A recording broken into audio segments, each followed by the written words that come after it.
Capítulo 18. A principios de julio empezaron a correr por Moscú rumores alarmantes acerca de la marcha de la guerra. Se hablaba de una proclama del emperador al pueblo y de la próxima llegada de aquel a Moscú, pero como hasta el 11 de julio no habían llegado ni el emperador ni la proclama, por la ciudad se fueron extendiendo las noticias más exageradas sobre aquel documento y sobre la situación general de Rusia. Se decía que el emperador había abandonado el cuartel general porque el ejército se hallaba en peligro, que la ciudad de Smolensk se había rendido, que Napoleón tenía 1 millón de soldados y que únicamente un milagro podía salvar a Rusia. El manifiesto se había recibido el sábado 11 de julio, pero todavía no se había hecho público, y Pedro, que seguía frecuentando la casa de los Rostov, prometió ir a comer con ellos el día siguiente, domingo, y llevar el manifiesto y la proclama al pueblo, porque estaba seguro de que se los proporcionaría el conde Rostopchín. Aquel domingo, los Rostov, siguiendo su costumbre, fueron a misa a la capilla particular del hotel de Rasumovsky. Era una mañana calurosa, propia del mes de julio.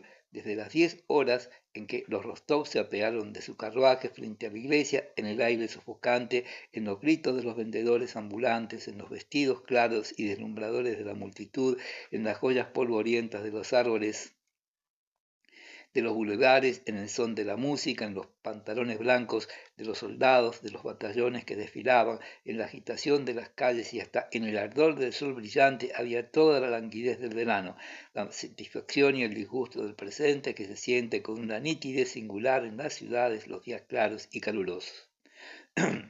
Toda la nobleza de Moscú, todas las amistades de los Rostov estaban en la capilla de Rasumovsky, cosa que no era de extrañar porque aquel año muchas familias ricas que ordinariamente marchaban al campo al comenzar el verano se habían quedado en la ciudad en espera de los acontecimientos.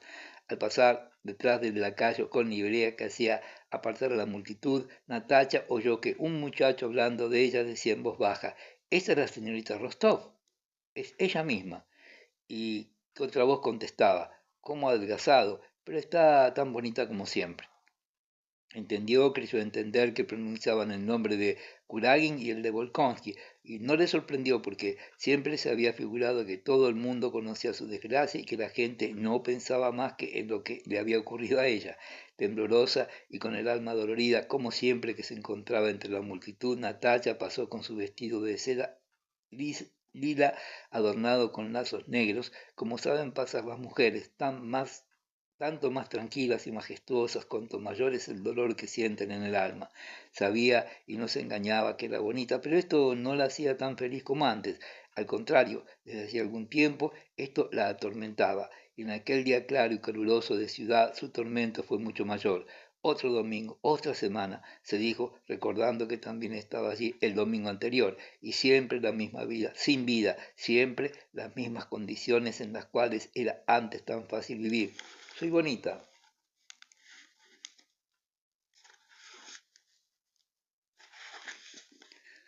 Soy joven, lo sé, y sí, además que ahora soy buena. Antes era mala, pero ahora sé que soy buena, y los mejores años de mi vida pasan para nada, para nadie. Se habían detenido al lado de su madre y saludaba inclinando la cabeza a las amistades que veía cerca. Por costumbre, examinaba los vestidos de las señoras y criticaba las actitudes y las maneras ridículas que tenían de persignarse algunas damas.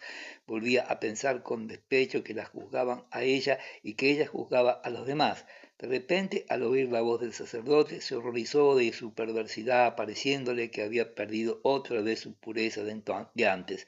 El sacerdote, un anciano respetable, oficiaba con aquella dulce solemnidad que actúa de una manera tan consoladora en el alma de los devotos. Las puertas del sagrario se volvieron a cerrar y el velo cayó lentamente mientras una voz dulce, misteriosa, remota, pronunció unas frases. Unas lágrimas que Natacha no acertaba a explicarse llenaron su pecho y la invadió un sentimiento gozoso y enervador. Señor, enséñame qué he de hacer, cómo he de acomodar mi vida, cómo me he de corregir para siempre, pensó.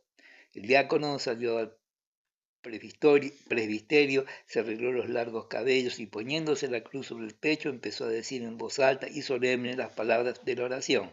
Roguemos todos a la vez al Señor. Roguemos todos sin distinción de clases, sin odio, con amor fraternal. Roguemos, pensó Natacha.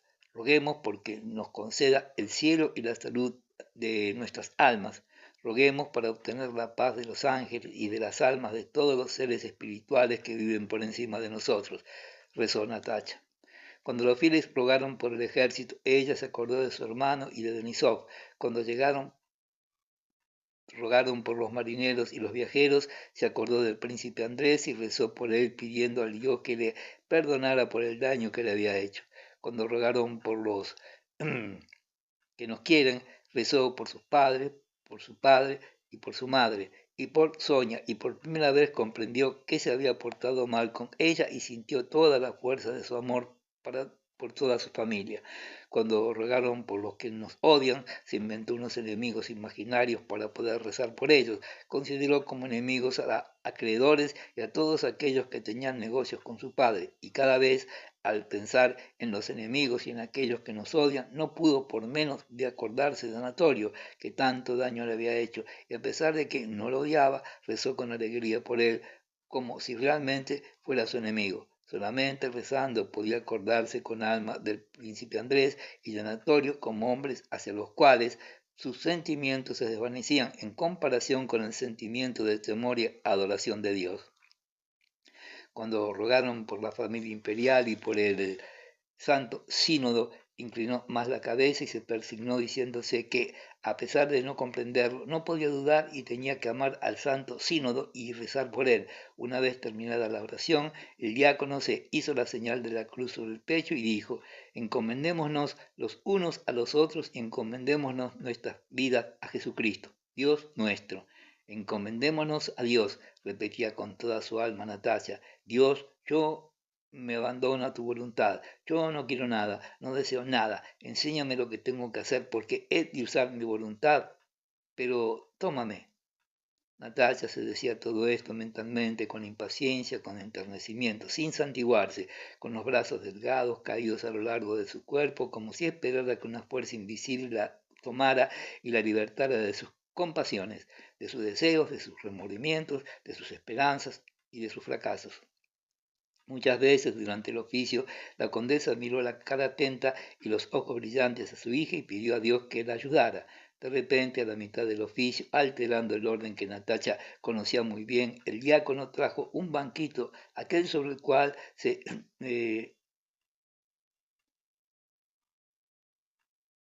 lee de rodillas la oración de la Santísima Trinidad y lo colocó delante de las puertas santas. El sacerdote salió con una sotana de terciopelo morado, se arregló los cabellos y se arrodilló con dificultad. Todo el mundo hizo lo mismo, mirándose los unos a los otros con extrañeza. Era una oración que acababan de recibir del Santo Sínodo para salvar a Rusia de la invasión enemiga. Dios, Señor de los espíritus, Dios, salvación nuestra, comenzó diciendo el sacerdote con aquella voz enfática y dulce, propia de los predicadores eslavos que tanto efecto producen en el corazón de los rusos.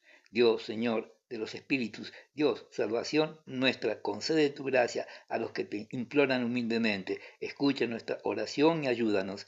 El enemigo llena de agitación la tierra y quiere transformar el mundo en un desierto.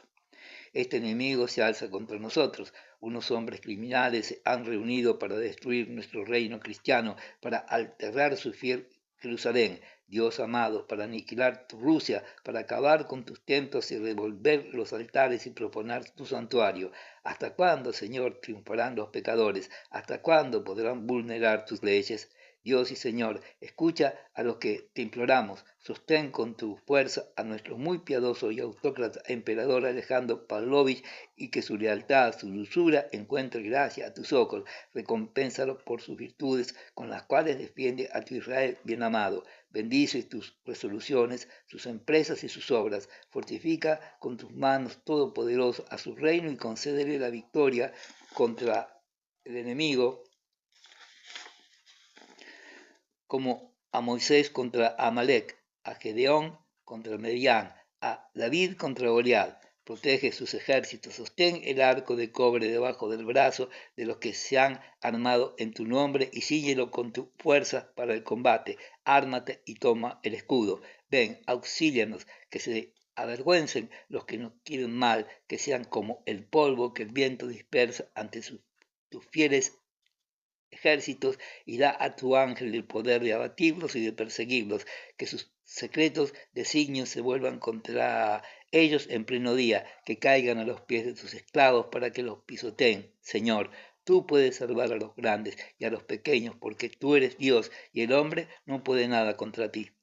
Dios de nuestros padres, tu gracia y tus misericordias son eternas. No nos vuelvas la espalda por nuestras iniquidades. Olvida con tu gracia inmensa y tu bondad infinita nuestras claudicaciones y nuestros pecados. Levanta con nosotros un corazón y un espíritu rectos. Robustece nuestro amor y nuestra esperanza. Asegúranos del verdadero amor de los unos por los otros. Unámonos todos para la defensa del patrimonio que nos ha dado a nosotros y a nuestros padres, y que el cetro de los malvados no se alce sobre la tierra de aquellos a quienes tú diste tu bendición.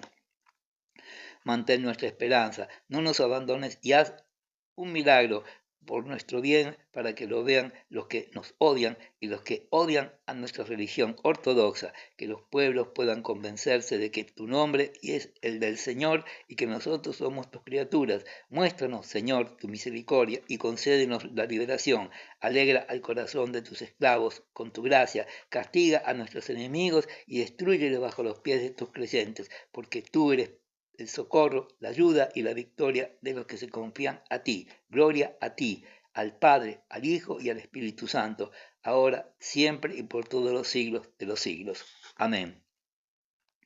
En el estado de ánimo en que se hallaba Natacha, esta oración le produjo un efecto enorme. Escuchaba las palabras referentes a las victorias de Moisés sobre Amalek, de Gedeón sobre los medianitas y de David sobre Goliat, y rezaba con toda la ternura de su corazón, pero no comprendió bien por qué era aquella oración. Rogaba a Dios con toda su alma que purificara su espíritu, que le robusteciera el corazón con la fe y la esperanza, y que le infundiera el amor, pero no podía, no deseaba más que tener fuerzas para rogar por todos ellos. Sin embargo, tampoco podía dudar de la equidad de la oración que recitaba de rodillas. Sentía en el alma un terror lleno de recogimiento ante el castigo que esperaba a los hombres por sus pecados, y pedía a Dios que los perdonara a todos, igual que a ella, y que diera a los demás y a ella la calma y la felicidad de este mundo. Y le pareció que Dios escuchaba su oración. Capítulo 19. Desde el día en que Pedro, al dejar a los Rostov y mirar el cometa que había en el cielo, observó la mirada de reconocimiento de Natacha, había experimentado la sensación de que para él se descubría un horizonte nuevo y un espíritu se presentaba incesantemente la pregunta que lo atormentaba referente a la vanidad y a la inanidad de toda su vida, aquella terrible pregunta: ¿por qué? ¿Cómo? Que en otro tiempo se le presentaba a cada momento, ahora le dejaba lugar no para otra pregunta ni para la respuesta a la pregunta antigua, sino para su imagen. Aunque escuchara las cosas más terribles, aunque tuviera noticias de cualquier miseria o locura humana, no se estremecía como antes, sino que se preguntaba por qué los hombres se agitan cuando todo es tan breve y tan desconocido, y se acordaba de Natacha tal como la había visto la última vez, y todas sus dudas se desvanecían, no porque él pudiera contestarse las preguntas que se le ocurrían, sino porque su recuerdo lo transportaba momentáneamente al otro dominio, al dominio claro de la actividad espiritual, donde no podía haber ni razón ni error, el dominio de la belleza y del amor por los cuales era preciso vivir, fuera lo que fuese la vileza humana que se le representara, se decía. Y bien, que N robe al Estado y al zar, y que el zar y el Estado se lo paguen con honores y recompensas, a mí qué me importa si ella me sonrió ayer y me invitó a visitarla y yo la quiero y nadie lo sabrá nunca. Y diciéndose esto, su alma se serenaba. Pedro continuaba frecuentando la sociedad, bebía mucho y llevaba la misma vida ociosa y divertida, porque aparte de las horas que pasaba en la casa de los Rostov, le era preciso ocupar el resto del tiempo. Sus amistades y las costumbres de Moscú lo empujaban invenciblemente hacia la vida que lo subyugaba. Sin embargo, durante los últimos tiempos, cuando empezaron a llegar del teatro de la guerra rumores cada vez más inquietantes, cuando la salud de Natacha empezó a rehacerse y ella dejó de exaltar en él aquel antiguo sentimiento de compasión, experimentó una gran inquietud cada vez más angustiosa. Veía que la situación en que se encontraba no podía prolongarse mucho tiempo y que una catástrofe inminente había de cambiar toda su vida. Con impaciencia se puso a buscar los indicios de aquella catástrofe. Un francmasón había hecho a Pedro la siguiente profecía sacada del Apocalipsis, relativa a Napoleón. En el versículo 18 del capítulo 13 se dice: aquí está la sabiduría, el que tenga inteligencia que cuente el nombre de la bestia, porque es un nombre de hombre y su número es 666.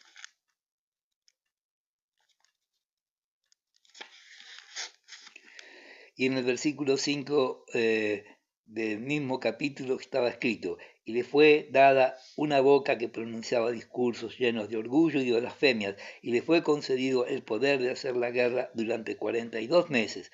La letra del alfabeto francés, conformemente al principio hebraico, según el cual las letras se pueden expresar por medio de guarismos, adjudicando a las 10 primeras letras el valor de unidades y de decenas a las demás, tienen el valor numérico siguiente: 1A, 2B, 3C, 4D, 5E, 6F, 7G, 8H, 9I, 10K, 20L, 30M, 40N, 50O, 60P, 70Q, 80R, 90S, 100T, 110U, 120B, 130W, 140X, 150Y y 160Z.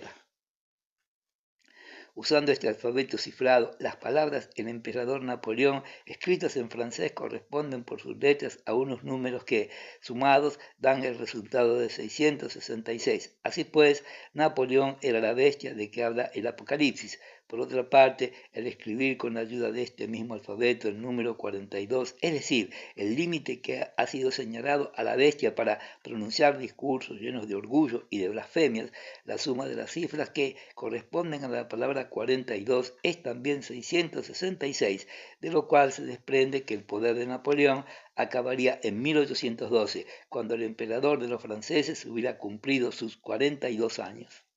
Esta profecía había impresionado mucho a Pedro, que se preguntaba con frecuencia quién acabaría con el poder de la bestia, es decir, de Napoleón, y basándose en la representación de las palabras por cifras y sumas, procuraba encontrar la respuesta a la pregunta que lo preocupaba. Pedro escribía la pregunta: ¿el emperador Alejandro, la nación rusa? La suma entonces difería de 666. Una vez que se hallaba ocupado en estos cálculos, escribió su nombre, Conde Pedro Besukhov, y tampoco obtuvo la suma deseada. Alteró la ortografía, puso una S en vez de una Z, añadió la preposición de y después el artículo el, pero tampoco logró el resultado deseado. Entonces se le ocurrió que si la respuesta que buscaba no se encontraba en su nombre, posiblemente se encontraría en su racionalidad. Escribió el ruso Besukhov, y al contar obtuvo la suma de 671. Sobraban 5, y el 5 representaba la letra E, es decir, la misma letra suprimida en francés del artículo de la palabra emperador. Suprimiéndola, a pesar de que era una irregularidad, Pedro consiguió la respuesta que esperaba. El ruso Besukhov, que daba resultado de 666. Este descubrimiento le emocionó. No sabía qué lazo podía unirla a aquel gran acontecimiento profetizado en el Apocalipsis, pero no dudó ni un momento. Su amor por la señorita Rostov, el anticristo, la invasión de Napoleón, el cometa 666, el emperador, Napoleón y el ruso Besukhov, todo aquel conjunto de coincidencias extrañas le pareció que tenía que madurar, estallar y arrancarlo del círculo de las costumbres moscovistas en el cual se sentía prisionero y conducirlo a una hermosa acción heroica y a una gran felicidad.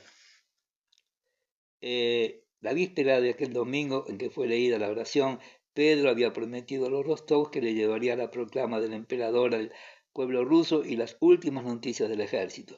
Por la mañana, Pedro encontró en la casa del conde Rostovchin aún un correo que acababa de llegar directamente del ejército. Era un buen amigo suyo y uno de los mejores bailarines de los salones de Moscú. Por favor, ayúdeme usted, le dijo el correo. Traigo un saco de correspondencia y no voy a tener tiempo de repartirla toda.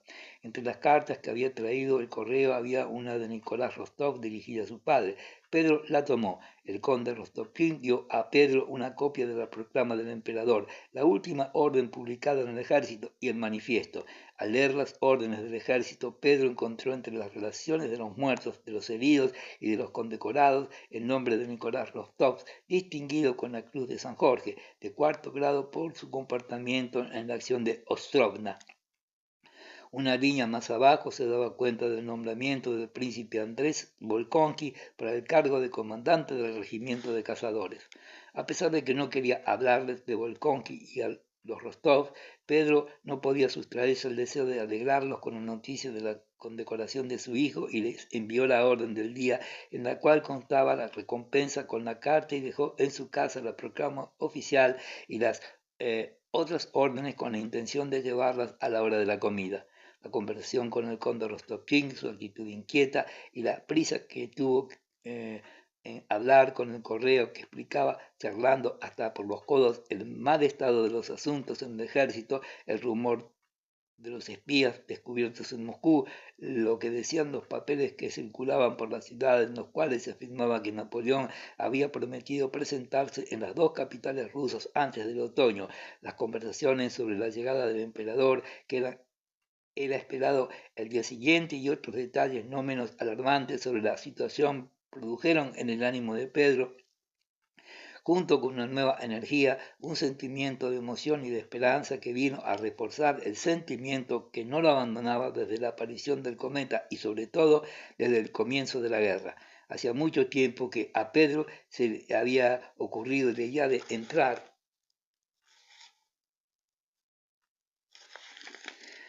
en el servicio militar, y ya lo hubiera hecho si no se lo hubiese impedido en primer lugar de pertenecer a una sociedad masónica con la cual se hallaba ligado por el juramento que profesaba la paz universal y la abolición de la guerra, y en segundo lugar porque al ver la gran cantidad de moscovitas que habían ingresado en filas y propagaban el patriotismo sin saber por qué, experimentaba como una especie de vergüenza de hacer lo mismo que ellos. Pero la causa principal de su retraimiento era aquella revelación vaga de que él era el ruso Besukov, con toda la significación del número de las bestias, el 166, y la convicción de que su papel en la gran obra era destruir a la bestia y permanecer al margen de todos los acontecimientos, no emprendiendo nada y esperando lo que había de cumplirse. Capítulo 20. Cada domingo algunos amigos íntimos comían en casa de los Rostov. Pedro procuró llegar un poco más temprano con objeto de encontrarlos solos.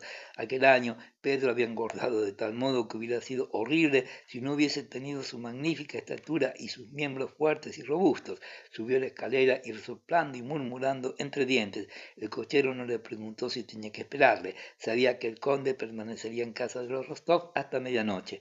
Los criados se apresuraron a quitarle el abrigo y a tomarle el bastón y el sombrero. Pedro, por la costumbre del casino, dejó el sombrero y el bastón en la antesala. La primera persona que vio fue Natacha. Antes de darse cuenta de la presencia de ella, mientras se quitaba el abrigo, había oído que solfeaba. Sabía que desde que su enfermedad no había vuelto a cantar y por esto el sonido de su voz le produjo extrañeza y alegría.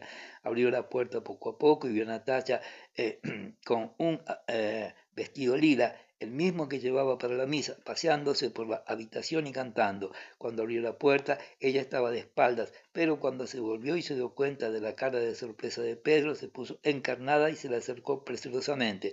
Intento ponerme en voz de nuevo, le dijo como pretendiendo excusarse. Después de todo, es un pasatiempo. Está muy bien, estoy muy contenta de que haya venido. Hoy me siento muy feliz, agregó con una animación que Pedro hacía mucho tiempo que no había visto en ella. ¿Sabe usted, Pedro? Nicolás ha sido condecorado con la Cruz de San Jorge. Estoy contenta por él. Soy yo quien les ha enviado a ustedes la orden, contestó Pedro, y haciendo acción de pasar al salón añadió, pero no quiero molestarla a usted. Natacha se detuvo. ¿Hago mal en cantar? Dijo mirándole interrogativamente. No, ¿por qué? Al contrario, ¿por qué lo dice? Ni yo misma lo sé. No querría hacer nada que no le gustase a usted, ni tengo toda mi confianza puesta en usted. No puede llegar a figurarse la importancia que tiene usted para mí y cuánto me acuerdo de todo lo que por mí ha hecho. Hablaba deprisa sin darse cuenta de la turbación de Pedro. En la misma orden del ejército que usted nos ha enviado, prosiguió Natacha, he visto que el Olkonji está en Rusia y que vuelve a servir en el ejército. ¿Verdad que no me perdonará nunca? ¿Me tendrá rencor siempre? ¿Qué le parece a usted? Me parece que no tiene nada que perdonarle. Si yo estuviera en su lugar, por asociación de ideas, Pedro se transportaba momentáneamente al día en que, para consolarlo, le había dicho que si él fuera el hombre mejor del mundo y estuviese libre, le pediría la mano de rodillas, y el mismo sentimiento de lástima, de ternura y de amor volvió a dominarle y sus labios pronunciaron las mismas palabras. Natacha, sin embargo, no le dio tiempo de expresarse. Si Usted es distinto, dijo con entusiasmo. No conozco ni existe en el mundo un hombre tan bueno y tan generoso como usted. Si entonces no me hubiera sostenido usted y si aún ahora no me sostuviera, no sé lo que hubiera hecho porque sus ojos se llenaron de lágrimas, se volvió, empezó a mirar un cuaderno de música y luego se puso a pasear otra vez por la habitación. En aquel momento entró Petya corriendo. Era ya un muchacho de 15 años, fuerte, espigado, con los labios gruesos y muy encarnados, y se parecía mucho a Natacha. Se estaba preparando para entrar en la universidad, pero últimamente, a escondidas y de acuerdo con su amigo Oberensky, había decidido hacerse húsar. Petya habló de esto con su homónimo. Unos días antes le había pedido que se informara de si lo aceptarían en los húsares. Pedro, abstraído por sus pensamientos, no escuchaba a Petya y éste le tiraba de la manga para llamar su atención. ¿Cómo está mi asunto, Pedro Kirilovich? Usted es mi única esperanza. ¿Así? De los húsares. Ya me informaré. Hoy mismo procuraré informarme. ¿Qué, amigo mío? ¿Ha recibido usted el manifiesto? Preguntó el conde entrando en el salón. La condesa ha ido a misa a casa de los Razumonsky y ha oído la nueva oración que dicen que está muy bien. Sí, tengo el manifiesto, contestó Pedro. El emperador llegará mañana y la nobleza se reunirá en asamblea extraordinaria. Dicen que se pedirá un reclutamiento suplementario. Y le felicito a usted por lo de Nicolás. Sí, conde, Dios sea loado. ¿Y qué hay de nuevo en el ejército? Los nuestros han retrocedido otra vez. Dicen que ya están cerca de Smolensk. Dios mío, gimió el conde. ¿Dónde está el manifiesto? ¿El manifiesto? Ah, sí. Pedro empezó a buscar el papel por los bolsillos, pero no conseguía dar con él. Sin dejar de buscar, besó la mano de la condesa, que entró en aquel momento, y miró a su alrededor con inquietud al ver que Natacha no estaba en el salón. Es curioso, no sé dónde lo he puesto, murmuró. Todo lo pierde, dijo la condesa. Natacha entró con un semblante emocionado, con una expresión de infinita dulzura y se sentó silenciosamente mirando a Pedro, cuya cara se había animado al verla a ella. Siguió registrándose los bolsillos sin dejar de mirarla. Volveré a casa a buscarlo. Seguramente me lo he dejado allí. Pero llegará usted tarde para la comida y precisamente el cochero se ha ido. Sonia, que había ido a la antesala para ver si encontraba el papel que Pedro estaba buscando con tanto ahínco, lo descubrió en el sombrero de Pedro, donde él lo había guardado cuidadosamente entre la badana. Pedro quiso leerlo enseguida. No, cuando hayamos comido, dijo el conde, que parecía prometerse un gran placer con aquella lectura. Durante la comida bebieron champaña a la salud del nuevo caballero de San Jorge. Chin explicó los rumores que circulaban por la ciudad, la enfermedad de la vieja princesa georgiana, la salida de Métivie de Moscú, la detención de un alemán enviado a Rostopchin que había declarado que era un champiñón y la orden de libertad lo que había dado Rostopchin diciendo que no se trataba de un champiñón, sino de un viejo alemán. Sí, se hacen detenciones. Ya le he dicho a la condesa que no hable tanto en francés, porque las cosas están muy complicadas. ¿No lo saben ustedes? El preceptor francés de Galitzin ahora aprende el ruso, dijo Chinchín. Empieza a ser peligroso hablar en francés por las calles. Conde Pedro Kirilovich, cuando movilicen a la milicia tendrá usted que montar a caballo, dijo el viejo conde dirigiéndose a Pedro. Pedro había permanecido silencioso y pensativo durante toda la comida. Como no prestaba atención a lo que decían los comensales, al oír aquella palabra miró al conde. Ah, sí, la guerra, dijo, pero no, ¿cómo voy a ser soldado yo? Es tan extraño, todo tan extraño, ni yo mismo lo comprendo. No tengo ninguna afición por la milicia, pero en los tiempos que corremos no se puede asegurar nada. Después de comer, el conde se instaló tranquilamente en el sillón de brazos y con una cara muy grave preguntó a Sonia, que tenía reputación de buena lectora, si quería hacerle el favor de leer el manifiesto. A nuestra primera capital, Moscú, el enemigo con fuerzas considerables ha entrado en Rusia, arruinará nuestra patria bien amada, leyó Sonia con su vocecita dulce. Luego siguió leyendo y el conde escuchaba con los ojos cerrados, exhalando profundos suspiros, y al final de cada párrafo Natalia se erguía en su silla y tan pronto miraba la cara de su padre como la de Pedro. Pedro sentía que aquella mirada se esforzaba para no volverse hacia Natalia. La condesa, después de cada expresión solemne del manifiesto, inclinaba la cabeza con aire de disgusto y reprobación. En todas aquellas palabras no veía más que una cosa, que el peligro que amenazaba a su hijo se hacía cada vez más amenazador. Chin fruncía el ceño con una sonrisa de mofa y evidentemente se preparaba para hacer algún comentario tan pronto tuviese ocasión de intervenir sobre la lectura de Sonia, las reflexiones del conde o sobre el mismo manifiesto si no encontraba un pretexto mejor. Después de haber leído lo que se decía respecto a los peligros que amenazaban a Rusia y las esperanzas que el emperador tenía puestas en Moscú y sobre todo en la gloriosa nobleza, Sonia con voz temblorosa leyó las últimas palabras.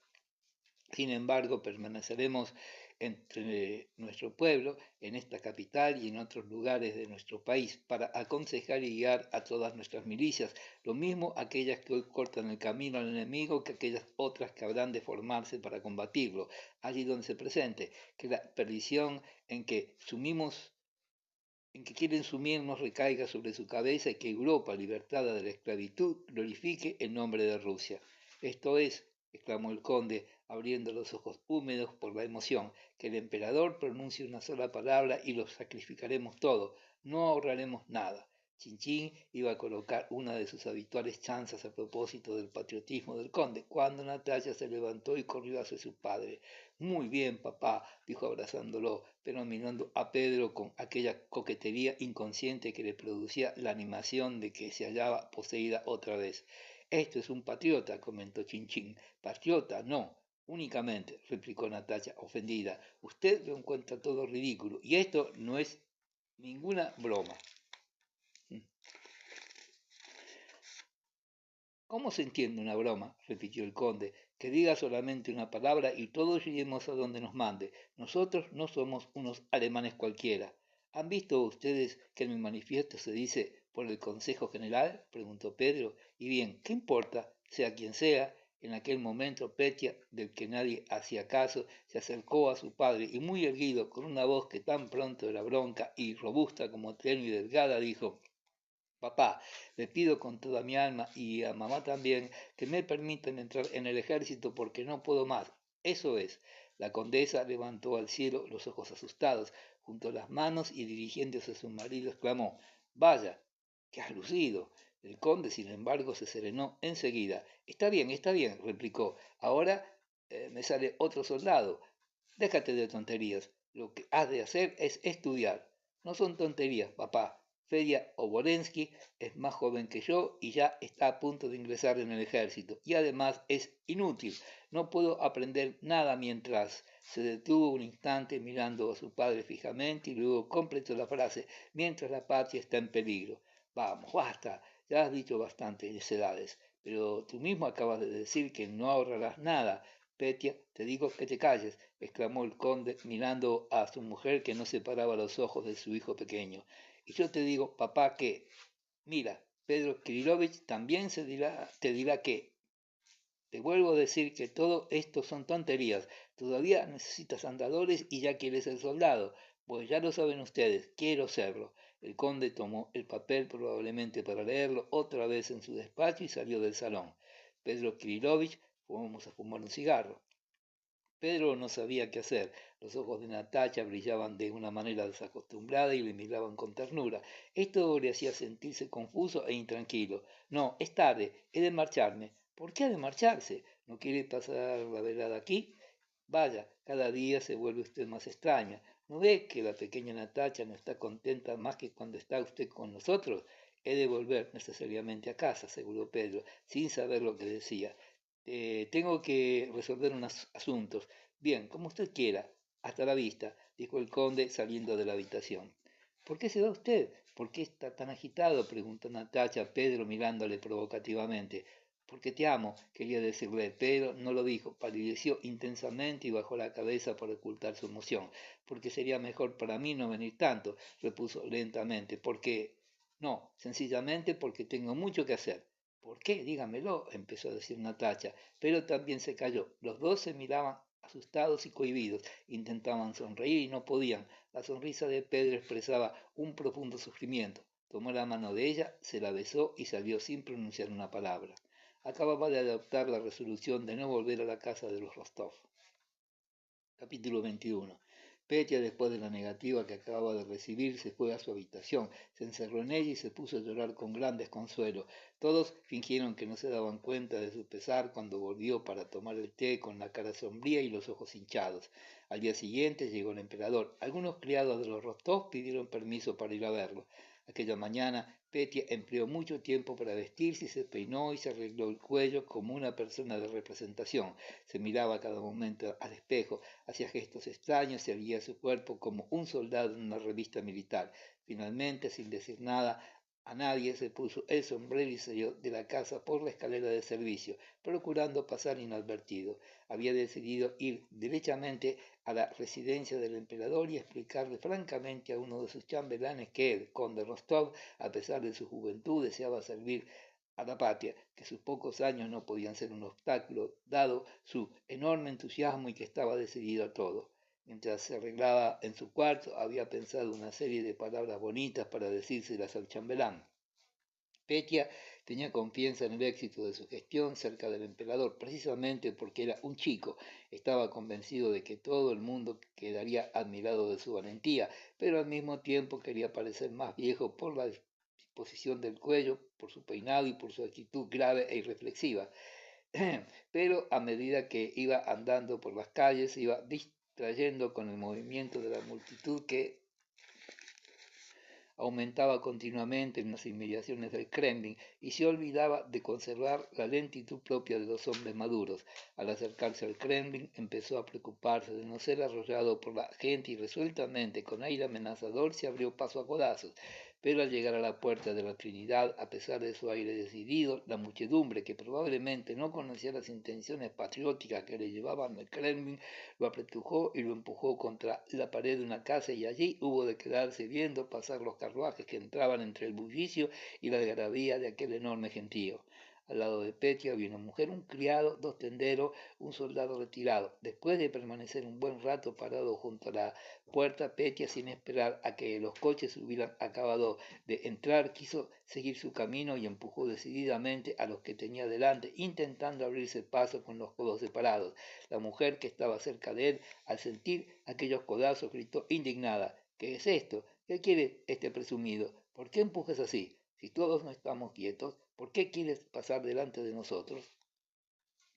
Si vale hacer esto, pronto estaremos todos delante, dijo el criado, y dio un fuerte codazo a Petya, dejándole materialmente pegado al marco de la puerta.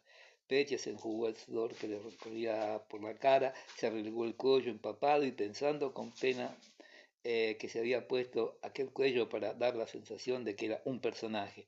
Comprendió que no estaba presentable y tuvo miedo de no poder llegar hasta el emperador si se presentaba de aquella manera al chambelán. Pero no había manera de arreglarlo, pues no podía retroceder a través de la multitud. Un general amigo de los Rostov pasó cerca de él. Petya quiso pedirle auxilio, pero no lo hizo, pensando que aquel acto no daría precisamente una gran idea de su valor.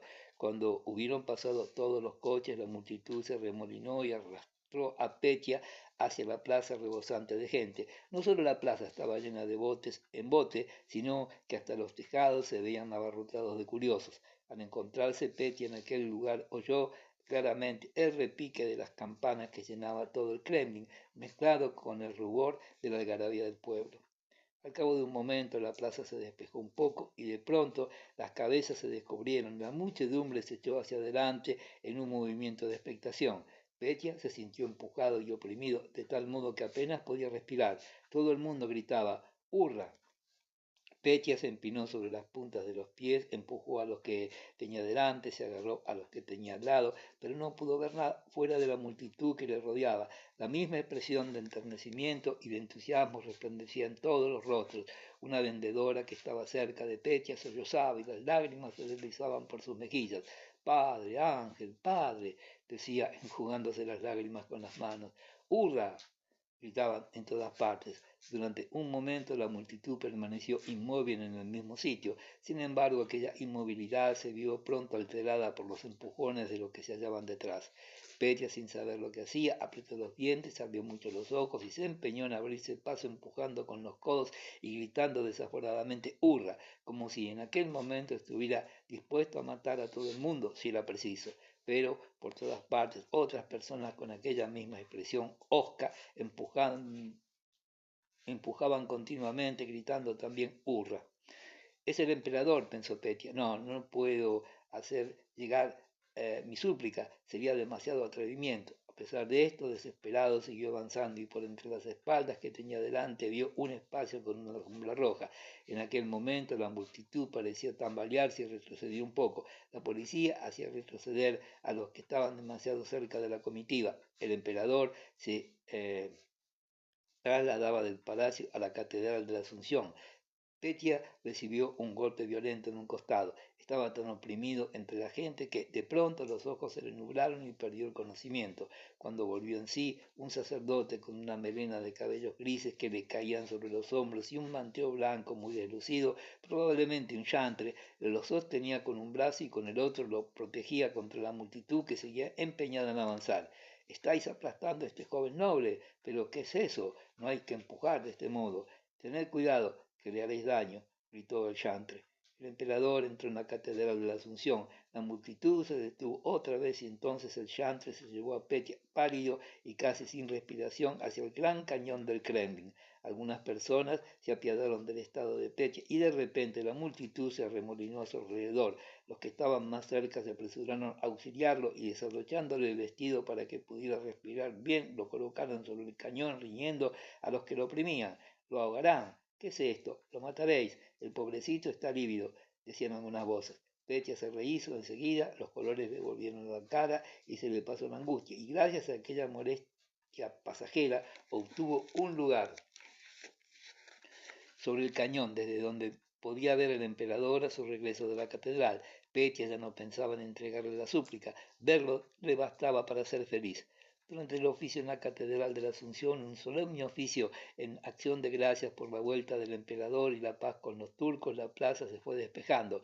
Los vendedores de llevas unas tortas de bizcocho a base de almendras, nueces y avellanas que a Petia le gustaban mucho, comenzaron a circular y se restablecieron las conversaciones ordinarias.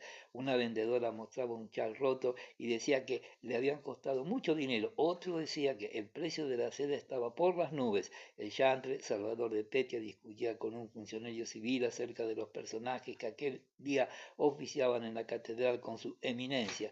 Dos jóvenes comerciantes bromeaban con una camarera que cascaba nueces. Todas aquellas conversaciones, especialmente las bromas de los comerciantes a la camarera, merecían una atención especial por parte de Petia, cosa lógica y natural a su edad, pero en aquel momento ni las oía. Estaba sentado sobre el cañón, emocionado de pensar en el emperador y en el entusiasmo que sentía por él. La coincidencia de la sensación de malestar y de miedo que había experimentado al sentirse oprimido por la muchedumbre con aquel sentimiento de entusiasmo le hacían tener plena conciencia de la importancia de aquel momento. De pronto se oyeron cañonazos a lo largo del muelle, se disparaban salvas para celebrar la paz con los turcos. La multitud agitada corrió hacia el río para ver disparar. Petia también quería ir, pero el chantre lo había tomado bajo su protección y se lo impidió. Todavía se oían los cañonazos cuando empezaron a salir lentamente de la catedral de la Asunción los generales, chambelanes y otros personajes. Las cabezas se cubrieron otra vez y aquellos que habían ido a ver cómo se disparaban las salvas regresaron corriendo a ocupar sus puestos. Por último, 4 hombres con uniformes constelados de condecoraciones salieron a la puerta de la catedral. ¡Hurra! Gritó otra vez la multitud. ¿Quién es? ¿Quién es? Preguntó Petia con voz suplicante. Nadie le contestó. Todos estaban demasiado excitados y Petya, escogiendo a una de aquellas 4 personas que a través de las lágrimas de alegría que llenaban sus ojos no podían distinguir bien, concentró en ella todo su entusiasmo. Aunque no fuera el emperador, él gritaba hurra con su voz aguda, decidido a hacerse militar inmediatamente, costase lo que costase. La gente que corría detrás del emperador lo llevó hasta las puertas del palacio y allí comenzó la dispersión general. Era muy tarde y Petya no había comido nada. El sudor empapaba todo su cuerpo, pero él no pensaba volver a su casa. Veía que la multitud se iba aclarando, pero que todavía quedaba mucha gente. Permanecía frente a la puerta principal del palacio durante la comida del emperador, mirando las ventanas del edificio como si todavía esperara algo y envidiaba tanto al gran señor que entraba por la puerta para comer con el emperador como al criado que servía la mesa y que veía andar de un lado para otro por la abertura de la ventana. Durante la comida, Berube dijo mirando por la ventana, el pueblo espera aún a vuestra majestad. La comida finalizaba. El emperador, comiéndose un dulce, salió al balcón. Ángel, hurra, padre, hurra, gritaba la multitud delirante, pero también gritó más entusiasmado cada vez. Muchas mujeres y algunos hombres lloraron de alegría y Petya también lloró. Al emperador se le partió un trozo de dulce que estaba comiendo y le cayó sobre la baranda del balcón, donde rebotó cayendo a la plaza. Un cochero se lanzó sobre el trozo de pastel y lo tomó. Un grupo de personas que lo habían visto se echaron encima del cochero. El emperador se dio cuenta de ellos y ordenó que le llevaran un pastel entero en un plato y empezó a tirar trozos de pastel desde el balcón. Los ojos de Petya se inyectaron en sangre. El peligro de ser aplastado aún lo excitaba más. Se echó encima de un pedazo de dulce. No sabía bien por qué, pero era preciso no retroceder para obtener uno de aquellos trozos de pastel tirado por las manos del emperador. Empujó a los que tenía delante para pasar y derribó una viejecita que quería tomar un trozo. La vieja, sin embargo, no se dio por vencida e intentó agarrar el dulce a pesar de que, caída en el suelo, no lo alcanzaría. Petya le detuvo la mano y tomó el dulce, y como si tuviera miedo de no ser oído, con una voz que tan aguda resultó ronca, gritó ¡hurra! El emperador se retiró del balcón y la multitud comenzó a dispersarse. ¿Lo veis? Yo lo decía yo que teníamos que esperar, decían unos y otros dirigiéndose hacia sus casas. A pesar del sentimiento de felicidad que Petya experimentaba, le entristecía la idea de tener que volver a casa, donde se le acabarían toda la alegría de la jornada. Desde el Kremlin se dirigió al domicilio de su compañero Obolensky, que tenía ya 15 años cumplidos y podía ingresar enseguida en el ejército. Cuando llegó a su casa, declaró resueltamente que si no lo dejaban marchar a defender a la patria, huiría. Al día siguiente, el conde Elías Andrievich fue a informarse de cómo podría colocar a Petya en un servicio donde su vida no peligrara. Capítulo 22. En la mañana del 15 de julio, 3 días después de la escena que acabamos de describir en las inmediaciones del palacio Loboditsky, había una cantidad inmensa de carruajes. Los salones estaban llenos a rebosar. En el primero estaban los nobles con sus uniformes y en el segundo los comerciantes condecorados, todos con largas barbas y caftanes azules. En la sala de reunión de los nobles toda la bullicia y agitación. Los señores más importantes estaban sentados en sillas de respaldo muy alto alrededor de una gran mesa presidida por el retrato del emperador. La mayoría de los nobles se paseaban por la sala. Todos ellos, los mismos que Pedro veía cada día en su casa o en el club, iban de uniforme, uno del tiempo de Catalina, otros de la época de Pablo y otros, los modernos, con el uniforme del tiempo de Alejandro o con el uniforme ordinario de los gentiles hombres. El carácter general del indumento militar añadía algo extraño y fantástico a aquellos rostros viejos y jóvenes, todos distintos y conocidos. Los más sorprendentes eran los viejos, casi ciegos, desdentados, calvos, con las caras arrugadas y amarillas, y casi todos muy delgados. Muchos estaban sentados en sus puestos y callaban, y los que paseaban hablando iban luego a instalarse cerca de algún joven, lo mismo que en las caras de la multitud que Petya había visto en la plaza. En aquellos rostros también se notaba una expresión contradictoria, la esperanza de un acontecimiento solemne y el recuerdo ordinario de las cosas vulgares del día anterior, la partida de Boston, el cocinero Petrushka, la salud de Zanaide Dmitrievna, etc. Pedro, embutido dentro de su uniforme de gentilhombre que se le había quedado estrecho, había llegado muy temprano. Estaba emocionado. La reunión extraordinaria, no tan solo de la nobleza, sino también de los comerciantes, de las órdenes y de los estados generales, provocaba en él una serie de pensamientos olvidados de mucho tiempo antes, pero profundamente arraigados en el espíritu. Pensamientos sobre el contrato social y la Revolución Francesa. Las palabras del manifiesto que él había subrayado, el emperador vendrá a la capital para consultar a su pueblo, lo confirmaban en aquella opinión, y suponiendo que en aquel orden de ideas se preparara algo grave que él esperaba hacía ya tiempo, se paseaba por los salones examinándolo todo y escuchando las conversaciones. Sin embargo, no encontraba en ninguna parte la expresión de las ideas que le preocupaban.